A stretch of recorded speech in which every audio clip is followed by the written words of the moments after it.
আগুনে সব পুড়ে গেছে, কিন্তু বন্ধুর জন্য বন্ধু ফিরে গিয়েছিল সেই আগুনে। মাইলস্টোন কলেজের দুর্ঘটনার পর সবাই যখন পালিয়ে যাচ্ছিল, একজন ছাত্র তখন তার আহত বন্ধুকে আনতে ক্লাসরুমে ফিরে যায়। ক্লাসরুম তখন আগুনে ছারখার হয়ে গেছে। ফায়ার ব্রিগেড তাকে থামিয়ে বলে, তোমার বন্ধু আর নেই, যাওয়ার কোনো মানে নেই।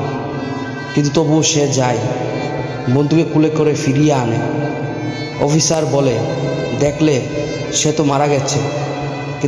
কিন্তু ছাত্রটি চোখের পানি মুছে জবাব দেয়, না স্যার, যখন আমি গিয়েছিলাম সে তখনও বেঁচে ছিল।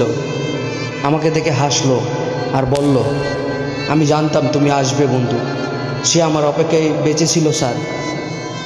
এটা বলে ছাত্রটি আহাজারি করতে থাকে। একই হৃদয় বিদারক দৃশ্য।